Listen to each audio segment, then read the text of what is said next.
भजे तारे कृष्ण नाहि तजे आश्रय लइया भजे तारे कृष्ण आर सब मोरे अकराना आर सब मोरे अकराना वैष्णव चरण जल प्रेम भक्ति दीते बोल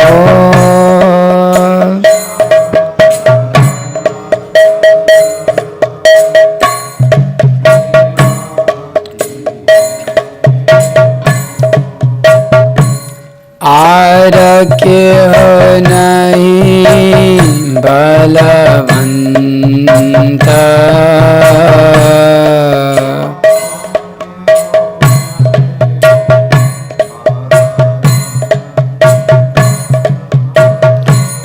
वैष्णव चरण रेणु मस्तक के भूषण भिनु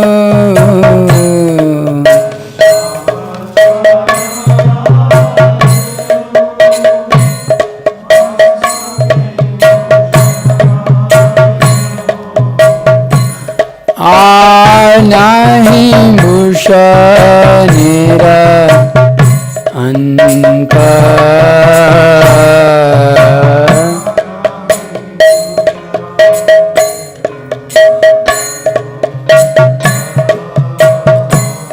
तीर्थ जल पवित्र गुणे लिखियाछे पुराणे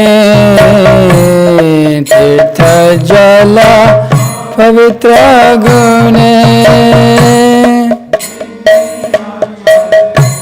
पुराणे से सब भक्तिरप अंचना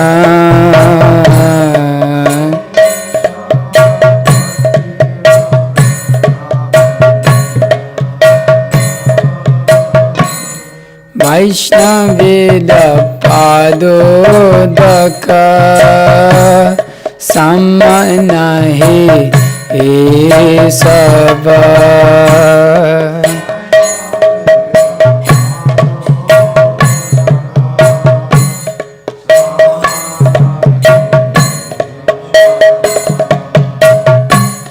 याते होए वंचित पुराना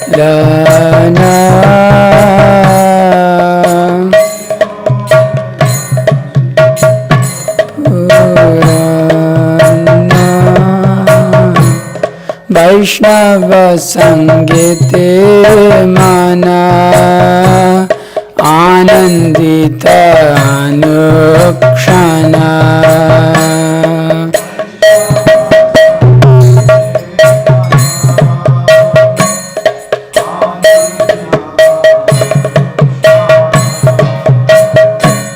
सदा कृष्ण पर संग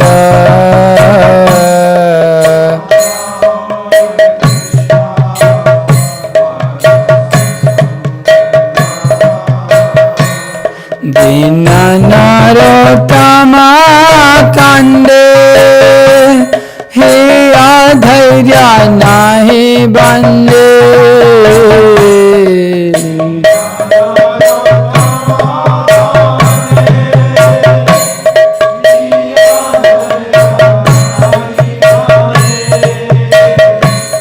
मोर दास के न होइलो भंग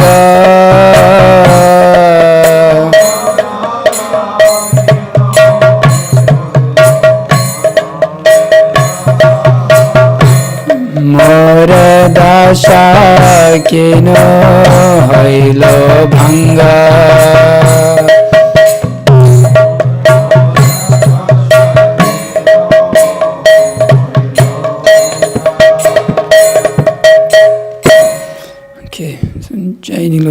Dana.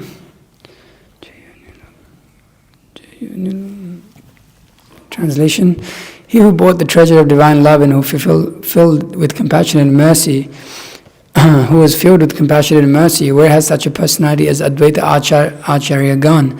Where are my Swarup Damodar and Rupa Goswami? Where is Sanatan? Where is Raghunath Das, the savior of the fallen? Where are my Raghunath?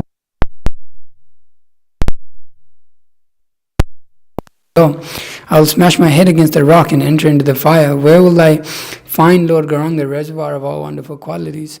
Being unable to obtain the association Lord Gauranga, accompanied by all of these devotees in whose association he performed his pastimes, Narottam Das simply weeps.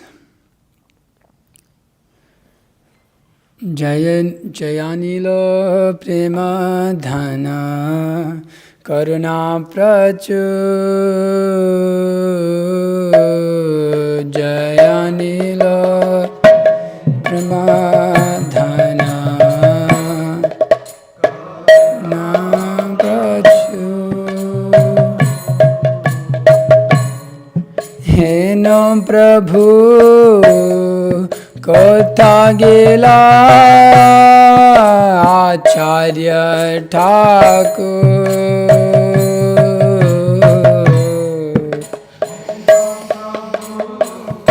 Kotha gela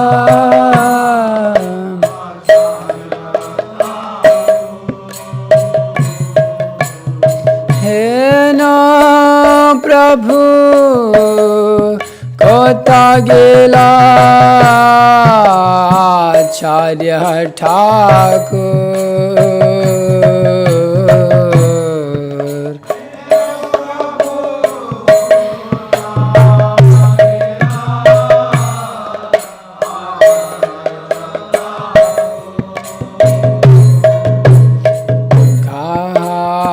Kamara Swarup Rupa Kaha Sanatan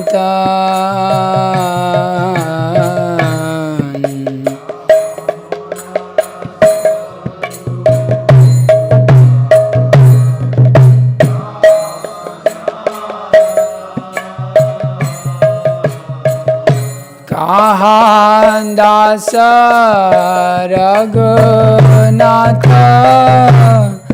Patita Pavan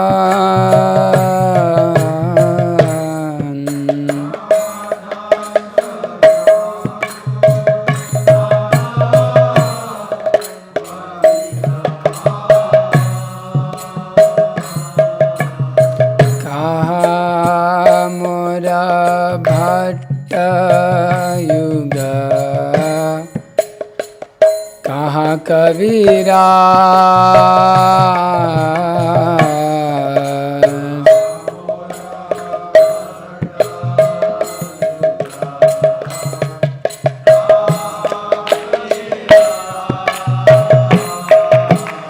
Eka Kale Kotha gela Gora Nataya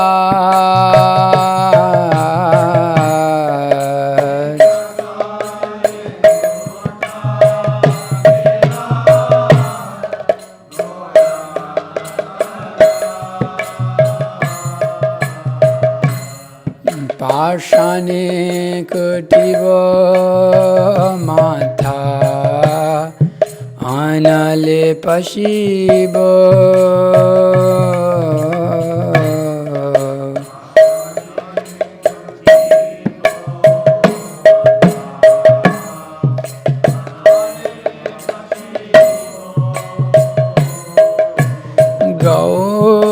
Gauranga Gunera Nidhi Kotha gele pabo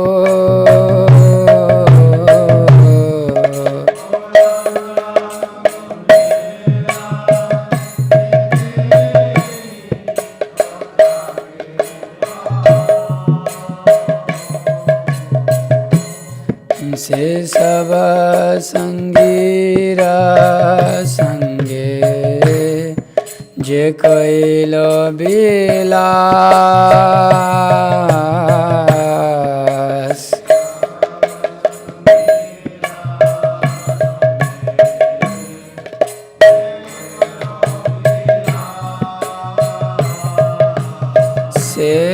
sanga na paya kande narottama das.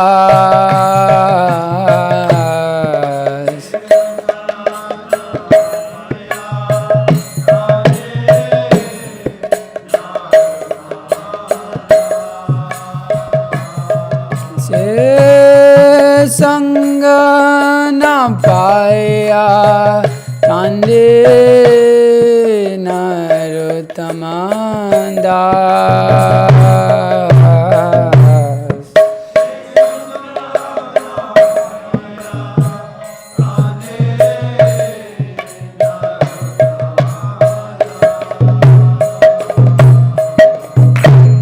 Vishnupada Paramahansa Prabhu Acarya Stotra Shata Shishimat A.C. Bhaktisiddhanta Swami Srila Prabhupada Ki Jai. Vishnupada Paramahansa Prabhu Acarya Stotra Shata Shishimat Bhaktisiddhanta Sarsvati Thakur Srila Prabhupada Ki Ananta Gaudiya Vaishnavinda Ki Namacharya Srila Haridas Thakur Ki Prem Se Gaur Shri Krishna Chaitanya Prabhu Nityananda Shri Advaita Gadadhara Srivasadi Gaur Bhaktivinoda Ki Shri Radha Krishna Gopa Gopinath Shyamakanda Radhakanda Giri Govardhan Ki Vrindavan Dham Ki Mathura Dham Ki Ganga Mai Ki Yamuna Mai Ki Tulasi Devi Ki Bhakti Devi Ki Samaveda Bhaktivinoda Ki. All glories to the assembled devotees, Hare Krishna. All glories to the assembled devotees, Hare Krishna. All glories to the assembled devotees. All glories to Shri Guru and Gauranga. All glories to Srila Prabhupada. Om Ajnanatimmirandasya Gnanjana Shalakaya Chakshurunnitam Mena Tasmai Shri Gurave Namah.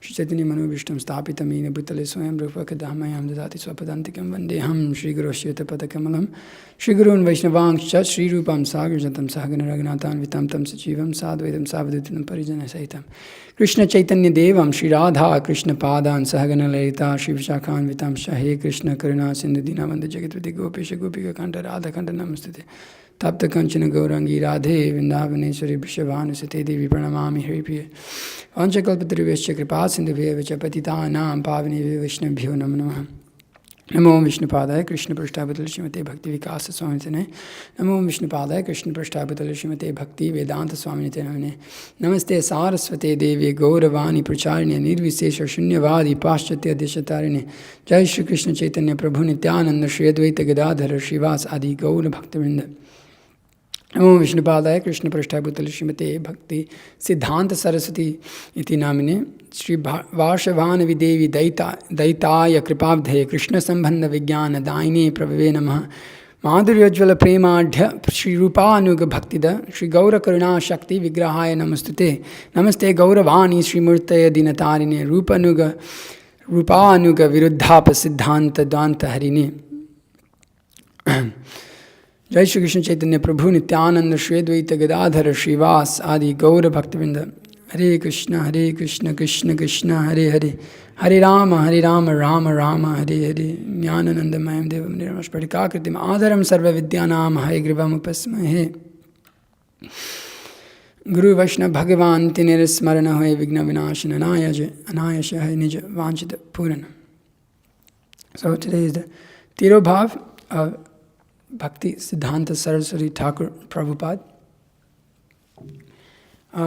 We've heard so much about him. I mean, our own spiritual master, Bhakti Vikas Maharaj, has written a whole Bhaktisiddhanta Vaibhav in understanding his life and precepts, his teachings, and the significance of his personality can never be understood because the glories of Bhaktisiddhanta Saraswati Thakur are ever expanding and going on continuously. So I'm not going to dive so much into the exact events and things that took part in his life, but some teachings that my own spiritual master often emphasizes upon when speaking about Srila Bhaktisiddhanta Saraswati Thakur, to try to understand the mood and the attitude by which we may perform devotional service in order to please Bhaktisiddhanta Saraswati Thakur. So we see, we're Jai Nilo Premadhana. I mean, we sing this pretty much every time, and there is some disappearance of a great personality. In the mood of yearning, in the mood of great grief, as we see from Narottam Das Thakur, of that I will smash my head against a rock and enter into the fire. that I cannot have association of such great devotees, that I shall feel this javelin pierce my heart. It's continuously piercing my heart, thinking about the devotees of Lord Chaitanya and not gaining their association. He's feeling so much pain within his heart, even though many of those personalities that he's mentioning, he never actually got to meet them in person. He never got to associate with them in person, no personal association. But he's feeling that great pain within his heart. So the Vaishnavas, even though, or the devotees in general, we feel pain in our heart to hear of the passings of great Acaryas, even though we never really got physical association of them. And it's interesting because it doesn't, like from a mundane point of view, it doesn't make so much sense. Just like, all of us probably had grandpas and grandmas and family members. I don't know who my great-grandma is. She only died like maybe 8 years ago. She was like 98 or something. But I didn't feel pain in my heart when she left. My mom told me, and I was just like, okay. Or even in cases where it's your grandpa or grandma, there is some level of thing, but a lot of the time also it's just like, okay. It's because you didn't know them. You didn't see them. You didn't really hear of them. You don't know who they were. Even if you hear of their activities and so on and so forth, it still doesn't really, it's not something you think about constantly in your life. They passed away, even, it seems really bad, but my grandparents have passed away. One side of my family's grandparents have passed away, but it's not that I have continually every year mourn and grief and feel pain within your heart that, I'm no longer with them. It's like, okay, it's happened, it's gone, that's all, Left this world, forgotten in time. But there is deep level of pain or longing for that association of that Vaishnava. When they leave this world, or that day, you could say, in which they unmanifest from this world. Why is that so? Why is that so? Why is it that these specific personalities, these acharyas, that they play such a significant role in our lives, and it may have only been a couple of years. We've only been in the Krishna consciousness movement for a few years. Neither did they give birth to us, neither did they raise us in our childhood. Neither did we ever see them or speak to them. And even now, so many people grow up without fathers. You don't see them in your childhood. They didn't help you in your grow up and look. So we met these personalities only a few years ago. So why do we feel so much for them? Why do we have so much significance and worship and love and dedication and surrender to these personalities? And it's also bewildering because you also look at other people who also have the similar type of feelings, replicated. You could say it's almost practically the same, seemingly. People are dedicated to Sai Baba, they have the same feeling. Oh, great personality. So much feeling is there, they do so much. Now they have Bhakti Marg. So much feeling is there for this person. So much feeling is for these, even what to speak of, okay, these personalities there, they may be a little charismatic here and there, whatever, maybe, Sai Baba, I don't know. But even people, we know this rascal, Nityananda Paramahamsa, who claims to be Lord Shiva himself, and puts on such a nonsense act, people are dedicated. People have feeling. People give their lives, people surrender. Somehow or other they're convinced to dedicate, to have love for him. They have the vision of love in their eyes. They can see, oh wow, this person has captured my heart. It is placed in them. How does it distinguish between what we have for our gurus and for our acharyas? What's the difference? How can we recognize the difference? How do we know they're not just cheating us? How do we know Bhaktisiddhanta Sarsvati Thakur is just another person that just came into this world and flopped off a bunch of stuff and gave himself significance and left this world like the rest of these upstarts? How do we know? Because externally, people cannot distinguish almost. It seems like some of the Mayavad followers of the Mayavads and the pretenders are even more. People are surrendered to them. So, what is the difference? What is the difference? Bhakti, right? Bhakti is the difference. Well, bhakti means love, and every bhakti marg, the path of love. Everybody has their own idea of bhakti. What is that love? Ku ananda. Very blissful, yes. Ki ananda or ku ananda? Is it ki ananda? How much bliss, or great feeling, overwhelming of feeling, overpouring of feelings of the heart, whether it's maybe sad or maybe very enlivening or ecstasy, whatever it may be. Oh, we got a Bengali scholar here. Which one is it? Ku ananda or ki ananda? Oh. Ki ananda, okay. Oh, ki ananda, okay, I'm mishearing. Ki ananda. And so many people display that. So many people display the same feelings, but what is the difference? Well, that difference, that overflow of emotions, that feeling towards the Acharya. Bhaktisiddhanta Sarsvati Thakur, Siddhanta, that very knowledge, that very conclusion, that which is not opposed to what real bhakti is. What is real bhakti? That is the difference. The so-called rascals, they have no definition of bhakti. They have no idea of bhakti. Their bhakti is that of mundane. You can't actually even use the word bhakti in their position. They cannot understand what is real bhakti. Therefore, Bhaktisiddhanta Saraswati Thakur, Bhaktisiddhanta has become manifest in this world, because even at that time, when he came into this world, it was the same. The Gaudiya Vaishnava tradition was looked upon as the low-class society. As it's just a society of feeling, sahaja, just feeling, overflow of feelings, that's it. But that is not what our acharyas gave. That is not what Rupa Goswami gave. That is not what Sri Chaitanya Mahaprabhu gave. That's what Krishna spoke about in the Bhagavad Gita. The Siddhanta was missing. Bhakti Vinod, the sweetness of bhakti, he came and established that to some extent, to a great extent. He brought back the holy name and he manifested Sri Bhaktisiddhanta Saraswati Thakur into this world.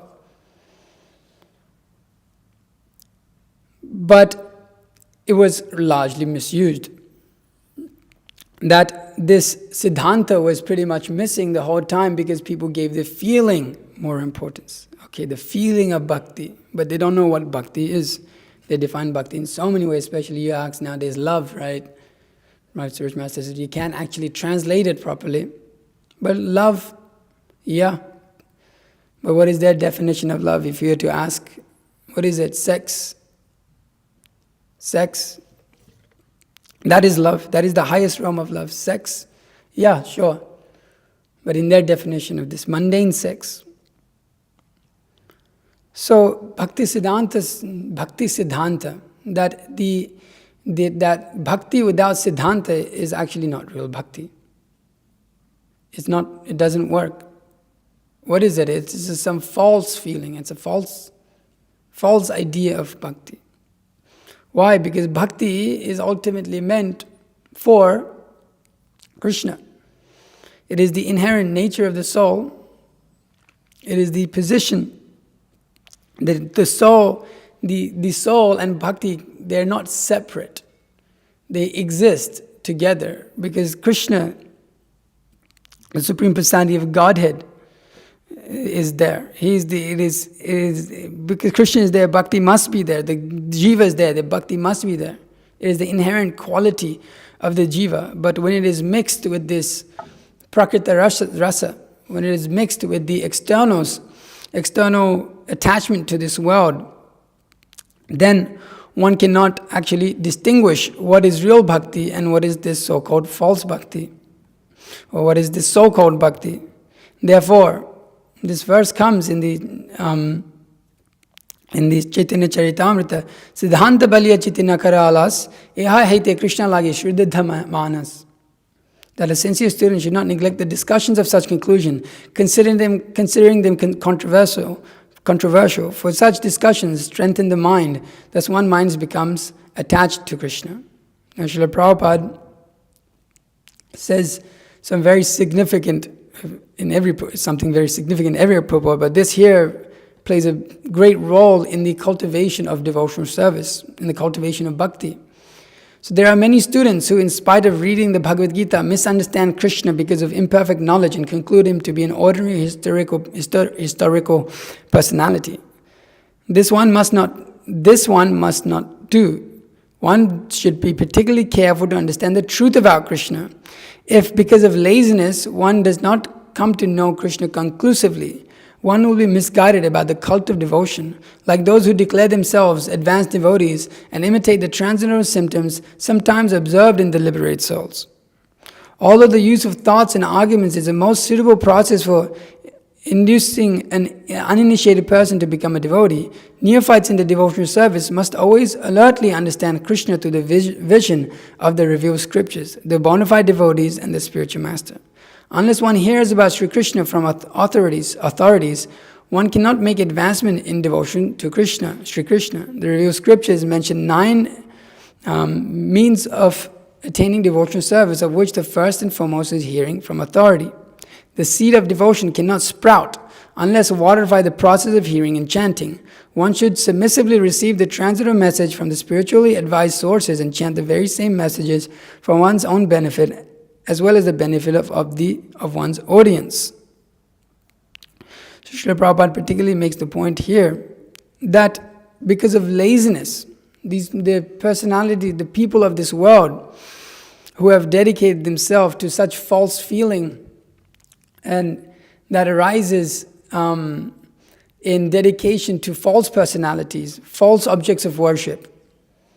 They are lazy in examining the revealed scriptures. They're lazy in understanding what is real bhakti, what is the proper conclusion of bhakti. They cannot understand because they have no desire to understand. They have a selfish desire. This witches within their heart, as Bhaktisiddhanta Sarsvati Thakur would say. They have taken this karma, the desire for knowledge and fruitive activities. They have stolen one's ability to actually come to the platform of pure bhakti. They are not ready to accept. They are only ready to accept their sentiment, by which they are cheated again and again and again. So Bhaktisiddhanta means to destroy that. Therefore that is in his name. Rupanuga viruddhapa siddhanta dvanta harine. One who removes the darkness. One who removes this darkness of ignorance, that which is opposed, the conclusions opposed to bhakti. He who removes those things. So Bhaktisiddhanta, it means that one studies the Siddhanta, one actually understands the Siddhanta and removes the misconclusions, because my spiritual master was saying Siddhanta cannot be wrong. It's just that there's wrong conclusions of the Siddhanta, just like the Siddhanta is there and then the Mayavadis take it and they give a different conclusion to what actually is intended by the Supreme Personality Godhead within the revealed scriptures. So therefore, the advice being given that it must be accompanied with Siddhanta, this bhakti, and that must be done in reference to the Acaryas. Therefore, parampara jana bhalomati, that one must know parampara. Therefore, that is the proper way of actually coming to understand what is true bhakti. If one does not know parampara, then he cannot get bhakti. If he does not know in which line that the knowledge that he is receiving is coming from, and he is neglectful of such understanding, he is lazy in his understanding, then he'll simply be cheated. Cheaters and the cheated. Laziness is cheating. You're not willing to put the work in required to get the real substance of life. You're not putting the work in. You just want it cheap. You just want that feeling, but you don't want to work for it. It's just like Prabhupada often gave the analogy that, or that analogy is generally given, of that, one cannot identify gold. One may want gold or diamonds, but he may just go get glass because it's shiny. It has similar characteristics. But one cannot afford that diamond. He doesn't want to work hard for it. So this Bhaktisiddhanta, it has to be accompanied because it is by means of which it takes out the anarthas within the heart. Because those apasiddhanta, dvanta harini, that is lying within the heart of the jiva actually. This false conclusions. It is there in the contaminated state of the living entity to be attracted towards false conclusions. Because it is a means by which we can enjoy our own senses. So we're naturally attracted to the false conclusions because it means not surrendering to Krishna. It means that you can run away from Krishna, you can hide Krishna, you cannot actually surrender to the proper process, but we want the feeling of bhakti. So actually that is in every living, in the conditioned soul's heart, this apasiddhanta. That sometimes, we're reading Srila Prabhupada's books every day. And siddhanta, proper siddhanta, Bhaktisiddhanta is given. But then we come up with so many of our own ideas within that. We see that in our own devotional society. Where is that coming from? Is it coming from Srila Prabhupada? No. It is coming from the contaminated heart. The dvanta, the darkness that is there within the heart of the individual living entity. It has been going on for lifetime after lifetime after lifetime. So the Bhakti Siddhanta, it removes that, it uproots that. It's meant to be painful, I'm sorry. The process, therefore, is paved with thorns, the path of devotional service. Why? Because it digs into this anartha that is lying within our heart, and it takes it out. Siddhanta alas jana anartha charina. That when one is lazy, one cannot give up one's anartha. So one has to be very intelligent, one has to scrutinizingly study and go through the difficulty of giving up those anarthas, those things which are unwanted within the heart. Because they stop the flow of bhakti, they stop the flow of real bhakti. So Bhaktisiddhanta Saraswati Thakur, his mission and his personality and the definition, they are non-different. Bhaktisiddhanta is the very form. He's the Murtiman, as my spiritual master says. And he says, well, you can't particularly translate that, but he's the personification, Murtiman, the embodiment of Bhaktisiddhanta. And it's not just a name that was just given, but it is a name that he personifies. He is the personification of. That he has come to establish this bhakti seriously. This is that to give the proper conclusions that Rupa Goswami has given to us in this world with strength. He has come, as Srila Prabhupada, I just finished reading the final pastimes of Srila Prabhupada. He said, a club in one hand and the Bhagavatam in other. That is my preaching. Where did he learn that from? Bhaktisiddhanta Saraswati Thakur. He learned that from Bhaktisiddhanta Saraswati Thakur. The mood and the flow of Srila Prabhupada's movement, of his examples, is also the personification of Bhaktisiddhanta Saraswati Thakur. They are non-different.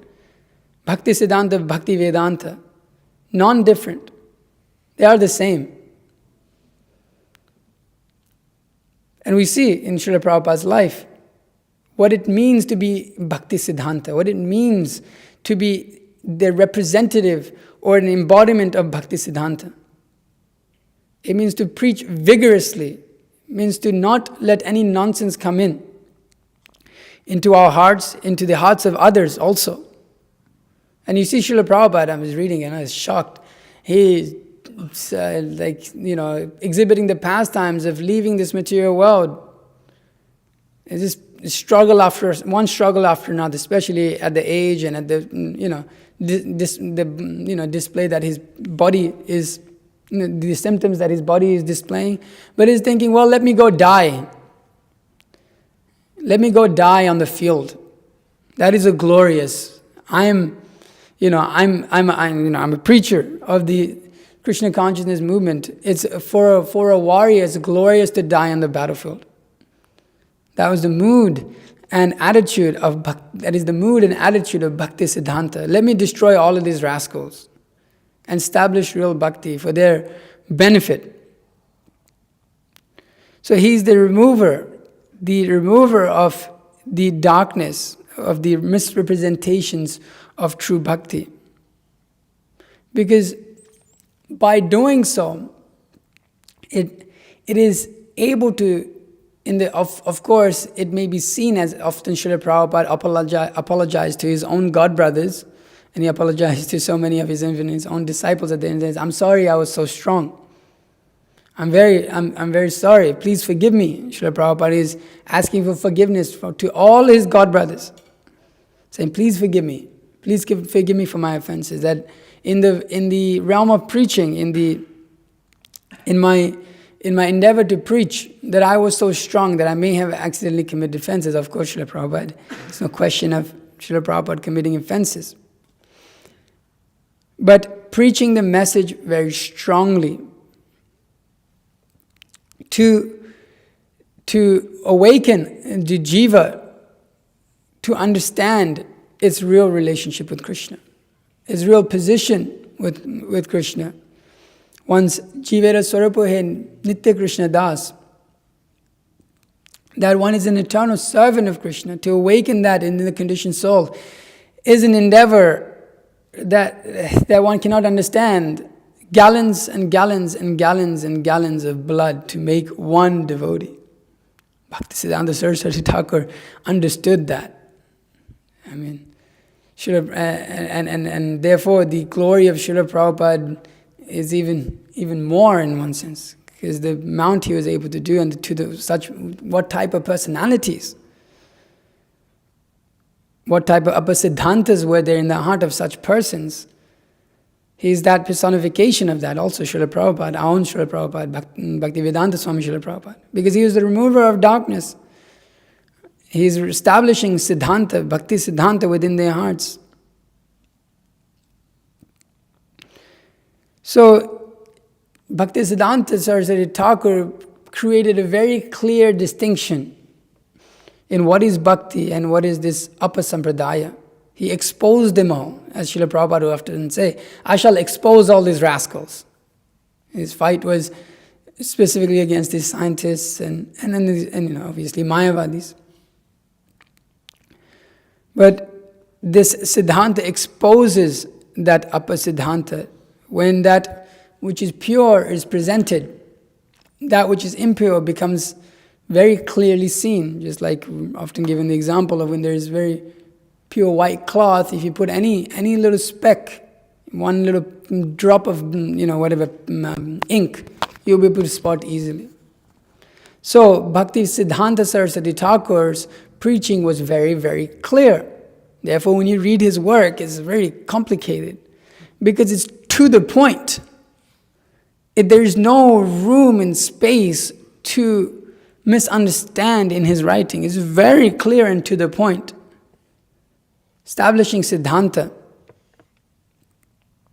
So, and Srila Prabhupada, of course, has carried that on in his writing in an unprecedented way. Almost, you read Bhaktisiddhanta Saraswati Thakur's work and then you read Srila Prabhupada's work and it's like, whoa, there's a huge difference here. But actually there's no difference. Actually it is very clear in our ability. He has made it very clear to understand Srila Prabhupada. So that flow, as he himself says, that Bhakti Vinoda Dhara Kokonuk Ruddha Hobinam, that flow of Bhakti Vinod Thakur is continuing. Actually, my spiritual master said that Bhaktisiddhanta is that very representation of Bhakti Vinod, that sweetness of Bhakti, actually.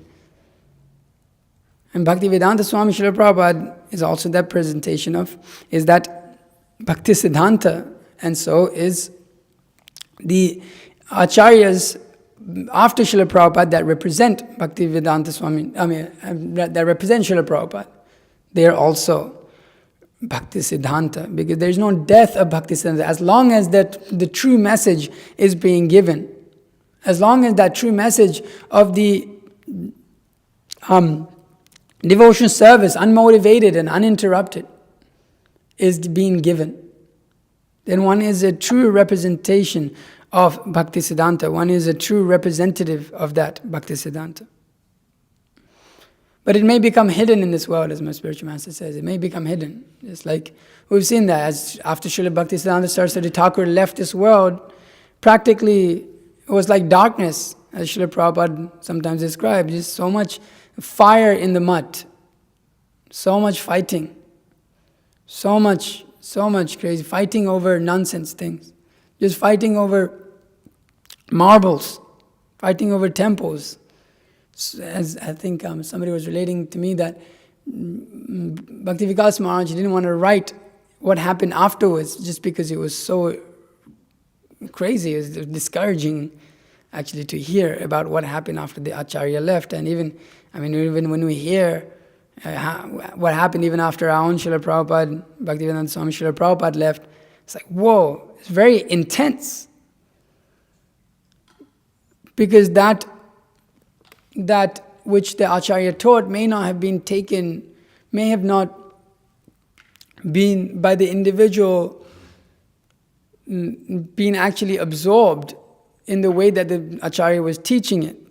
That the witches within the heart were just hiding, just like when the lion comes out, all the jackals hide away. But when the lion is you could say, in this case, obviously, unmanifest or hidden for some time, the jackals may come back in and start to cause so many problems. And so sometimes we take up devotional service, and what is being taught, it's just the witches within our heart are just hiding in different corners, but seemingly dedicated. Seemingly that bhakti is there. And it's significant because it's obviously to the proper personality. The object of one's worship is proper, but one's mode of worship and what is deeply hidden, the different motives that are hidden in that worship may not be proper. So when that personality leaves, then it becomes all manifest again. And then everyone's surprised. Oh, this personality was looked upon as a great soul, and he is a great soul for sure. The way that they serve that personality. But there were things hiding within the heart because of a tendency of laziness not to address those things. And so they may become manifest, especially after the leaving of the Acharya. That we may want name, fame, adoration, distinction. But because the Acharya is there, how can you have it? So better you be submissive. Better you be submissive. And then you go on serving, yes. But when the Acharya leaves, then yes, now I can take that position. Now I can be the Acharya. Actually, Prabhupada tells his disciples, he says, you all become gurus, you all become Acharyas. But don't imitate, follow. Don't imitate, follow in the footsteps of the Acharya. So that is there within the heart, and we see and we see that again and again with movements, within our movement, within different movements, that such great personalities come, and they create such a nice situation. They create such a nice situation, actually. Like, the association of Vaishnavas as Bhaktisiddhanta Saraswati Thakur created was not existent like that, of such caliber of Vaishnavas with such Siddhanta. 64 Gaudiya Mats. And then Srila Prabhupada, 108 around the world, in which everywhere you go, you can have the association of devotees. But then the Acharya leaves, and then everybody plunders it. Everybody plunders it. What did he do for me? What did Acharya ever, what did Prabhupada ever do for me? What can he do for you? He's gone. Now that I can be my own man, now I'll preach my own thing. Srila Prabhupada was wrong in so many ways. Right? Viruddha, Apasiddhanta within the heart. That Apasiddhanta within the heart. The darkness within the heart. Although this, the sunlight, Srila Prabhupada was there for some time, but then again, it's taken over. So one must not become lazy. One must be self-inspired in devotional service to examine the bhakti, examine siddhanta, and apply it in his life. Not going thinking, oh yes, everything is automatic. That is foolishness. That everything is just going on. Everything is just going to happen.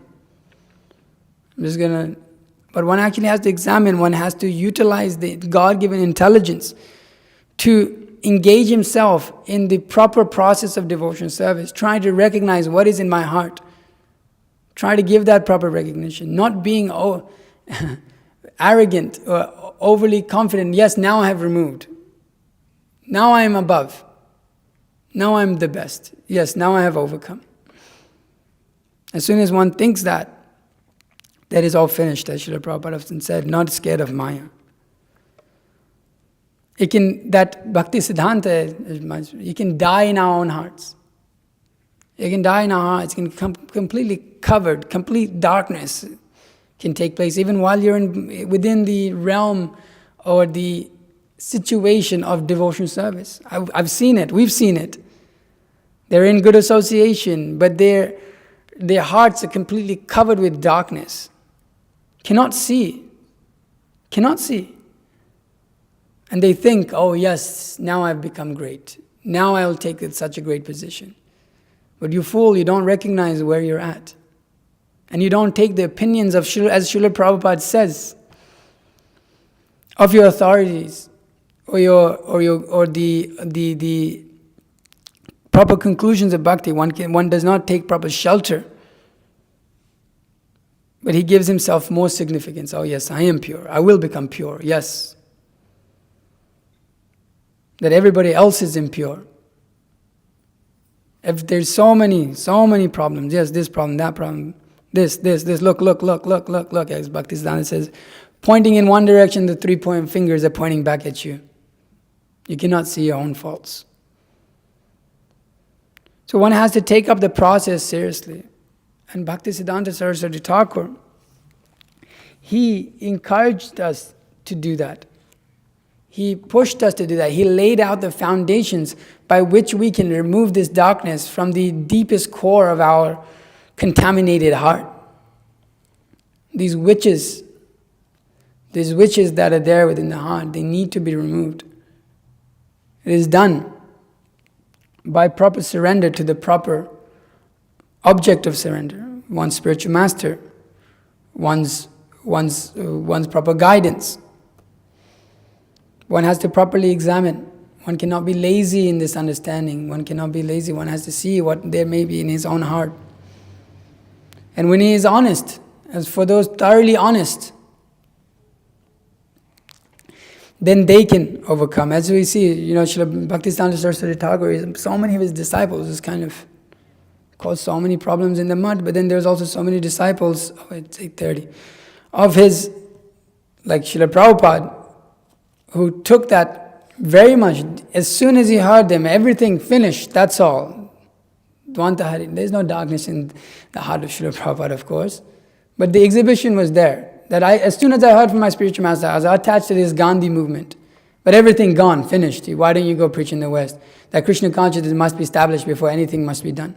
Finished, that's all. No more other desire in my heart. That's all. I have no desire. That's it. Arna koru mani ash.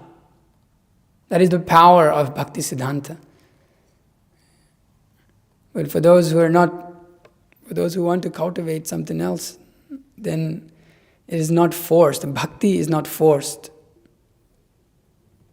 So one has to willingly surrender to the Supreme Personality of Godhead out of a desire to serve Him.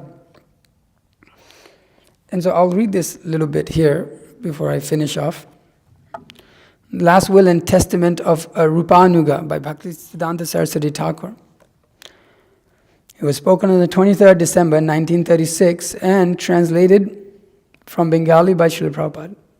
I have most probably given many people troubles in the mind. Some of them might have thought about me that I am their enemy because I was obliged to speak the plain truth for service and devotion towards the Absolute Godhead. I have given them all those troubles only for the reason that they may turn their face towards towards the personality of Godhead without any desire for gain and with unalloyed devotion. I hope one day or other they may understand me rightly. I advise all to preach the teachings of Rupa Raghunath, disciples of Lord Chaitanya, with all energy and resources. Our ultimate goal shall be to become the dust of the lotus feet of Sri Rupa Raghunatha Goswamis. You should all work conjointly under the guidance of your spiritual master with a view to serve the absolute knowledge, the personality of Godhead. You should live somehow or other without any quarrel in this mortal world, only for the service of Godhead. Do not please give up the service of Godhead in spite of all dangers, all criticisms, and all discomforts. Do not be disappointed, for most people in this world do not serve the personality of Godhead. Do not give up your own service, which is your everything and all. Neither reject the process of chanting and hearing of the transcendental holy name of the Godhead. You should always chant the transcendental name of Godhead with patience and forbearance like a tree and humbleness like a straw. We wish that this mass of our body of flesh and blood be sacrificed at the altar of the preaching, the Sankirtan movement, congregational chanting of the holy name of Godhead, propagated by Lord Chaitanya. We are not desirous of becoming a hero of work or a reformer of religion, but our reality may be identified with the dust of the lotus feet of Sri Rupa and Raghunath, for that is our everything. The flow of the transcendental tide of attraction of devotion will never be blocked, and you with all your energy shall devote yourself for the fulfilling the desire of Srila Bhaktivinoda Thakur. There are many among you who are well qualified and able workers. We have no other desire whatsoever. There are certainly many difficulties while we are in this mortal world, but it is not our business simply to be overwhelmed with those difficulties, or to try to overcome them only. We must know, even during the duration of our present life, as to what we shall gain after overcoming all those difficulties of life, and shall be the mode of our permanent existence. We must make an adjustment of all things that evoke our love and hatred, and for those things that we want and do not want. Attachment and detachment of this mortal world will engage us more and more as we become farther and farthest from the lotus feet of Sri Krishna. When we are able to transcend the position of attachments and detachments of this mortal world and be attracted with the holy name of Godhead, it is then only we can understand the import of the transcendental service of Sri Krishna, the personality of Godhead. At the first instance, the subject Krishna is startling and perplexing to us. Even one who is called by the name man is more or less struggling knowingly or unknowingly to eliminate those invading elements which are baffling our conception of eternal need. It is our only duty to enter into the kingdom of eternal need. We have no love or hatred for anyone in this world. All arrangements are made in this world are but temporary. There is, therefore, unavoidable necessity for that ultimate need for everyone in this world. You should attain the transcendental loving service of the objective being situated in concreted action for that one aim. Let there be a constant flow of ideas and thoughts as conceived by Rupa Goswami and his followers. We shall not at any time show our slightest dejection for the seven-tongued Sankirtan movement. If we have undaunted faith in it, we shall then only achieve all perfections. You should all therefore preach with fearlessness and with utmost energy the message of Rupa and Raghunath under the guidance of the followers of Sri Rupa. So this is the desire and the movement of Bhaktisiddhanta Saraswati Thakur. It is being kept alive through Srila Prabhupada's books. It is being kept alive. Bhaktisiddhanta never dies. It is always there, but it is up to the individuals to take it up and spread that Bhaktisiddhanta, to make it manifest, to make it prominent, like the sun, so that all of these jackals of this age may run away and the true bhakti may be established properly. So I'll end the class there. If there's any questions or comments, we can take them. Any questions or comments? Yes. You mentioned this point about following and not imitating. So I'm wondering if you could help me understand more the difference between the two. And I guess just for an example, like sometimes, I don't think it's just me, but maybe it is. Sometimes if I'm preaching to somebody, in certain occasions, this like, I'm trying to say things that Srila Prabhupada has said, and then maybe I realize I'm speaking in a similar way and like similar mannerism, and it's like almost seems like I'm acting out the way like Prabhupada handled some question that I've seen in like an interview or conversation or something. So I was wondering, the difference between the two. Yeah, naturally, it's natural that when we hear from a person again and again and again and again, that it may naturally be manifest. And then we also see that what he did worked, so we may want to do it in a similar style. But specifically being spoken about here is that one doesn't try to imitate the status of an Acarya. That you're here and you're trying to display that you're up here. You should know what your position is and follow the teachings of the Acarya in order to come to that platform. They want us to come to that platform.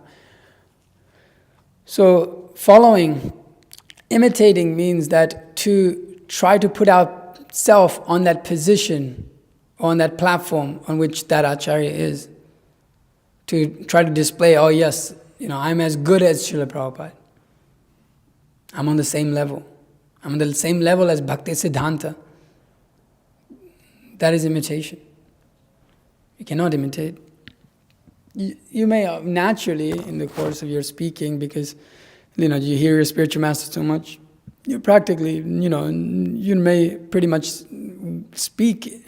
It's like just like when you hear someone a lot, naturally, not in an unknowing way, you sometimes speak like them.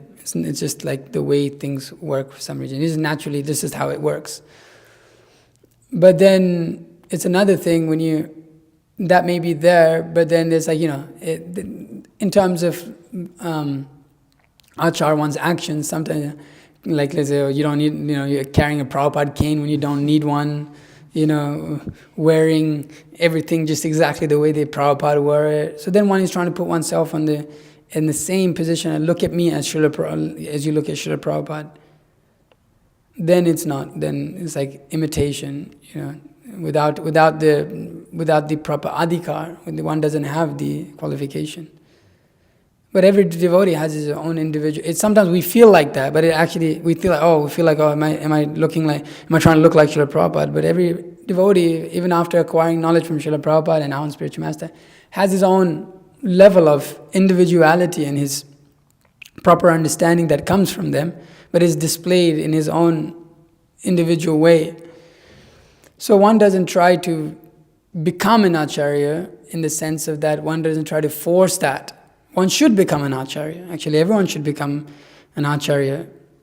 But it's not forced. It's natural. It's natural that the assembly of Vaishnavas give that recognition. We don't give our self-recognition. Now follow me. So it's important to not imitate in that sense of not try to put oneself on the level of an Acarya artificially. That is, actually, one never thinks of one like that. One never thinks of oneself as an Acarya. It's the assembly of Vaishnavas that may give that. Say, okay, this personality is the leader, or it's just a natural thing. So it's not forced. So you should not imitate in that way. It's like, okay, when you speak and things like that.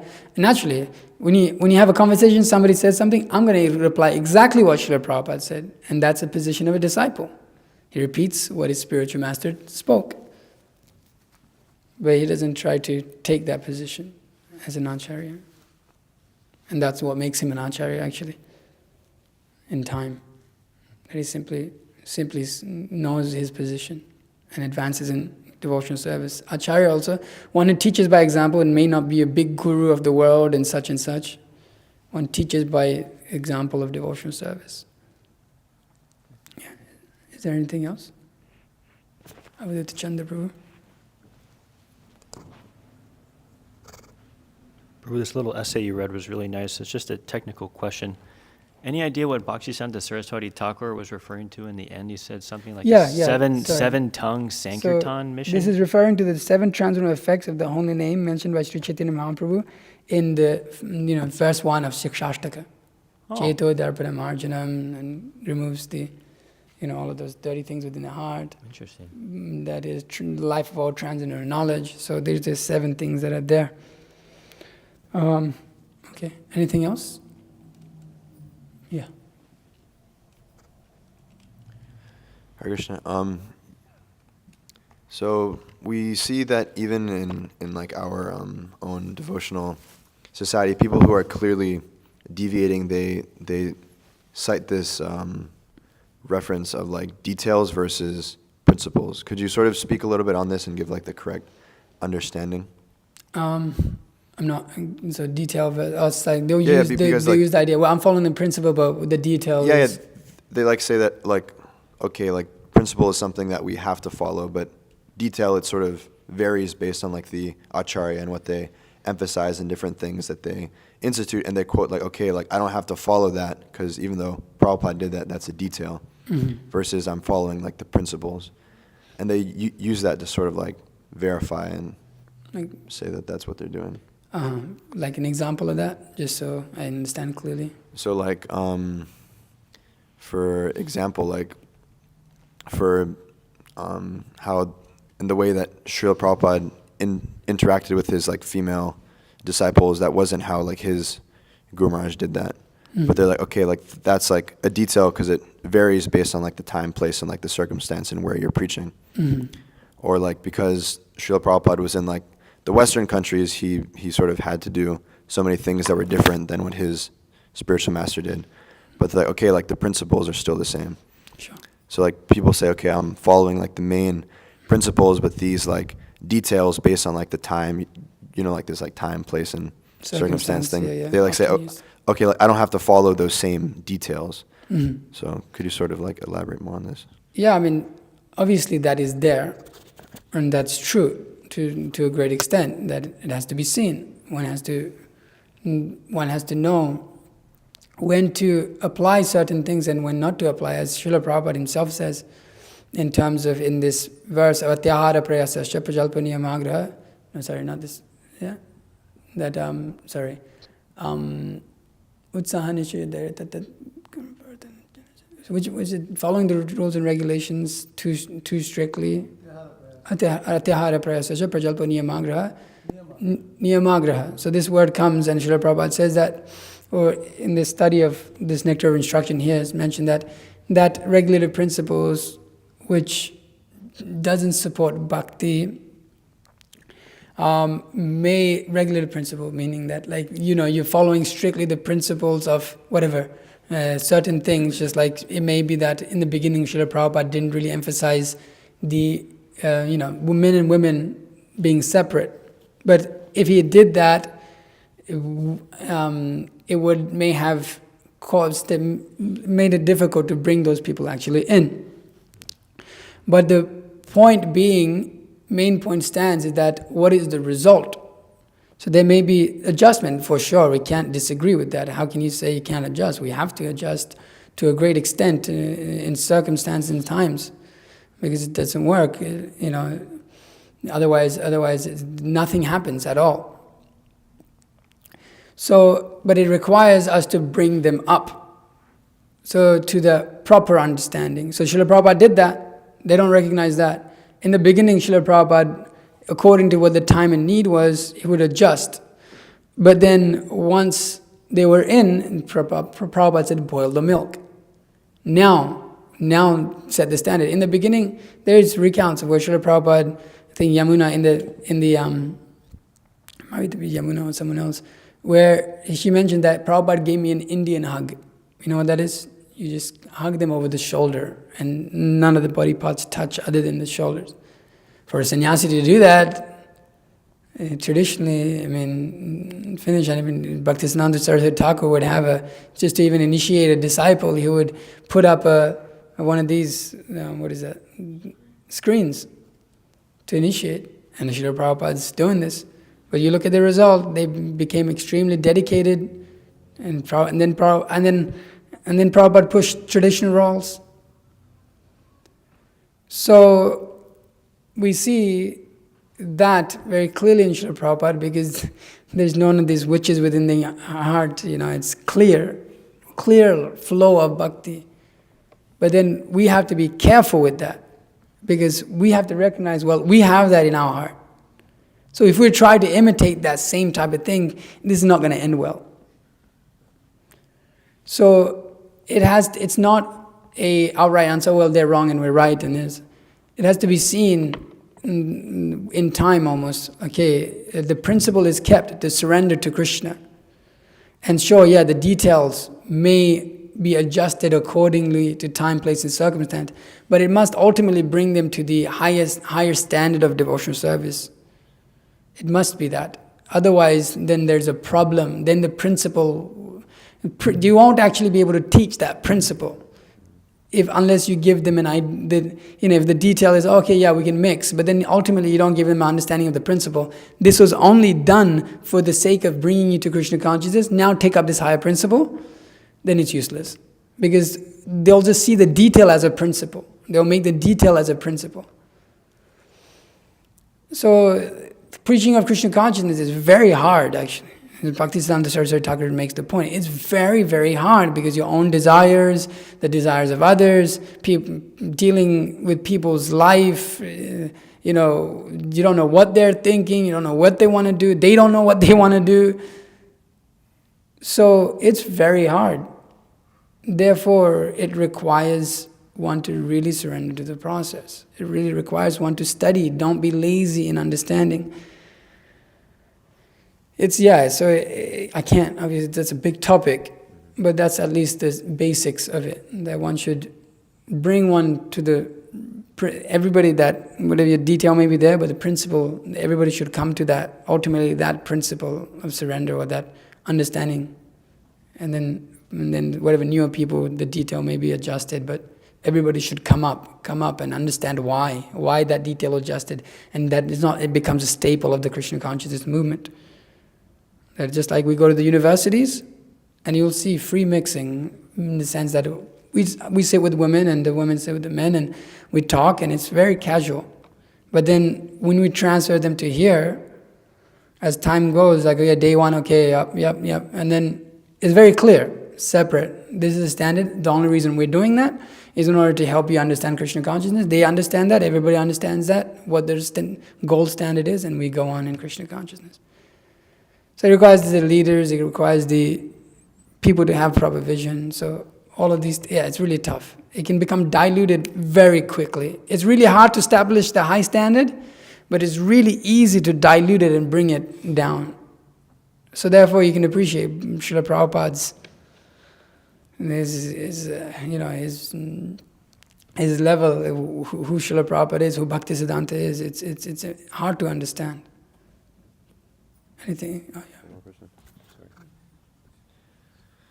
So we were also talking about this. Okay, we should end it. Okay. All right. Srila Bhaktisiddhanta Sarsvati Thakur, Srila Prabhupada ki jai.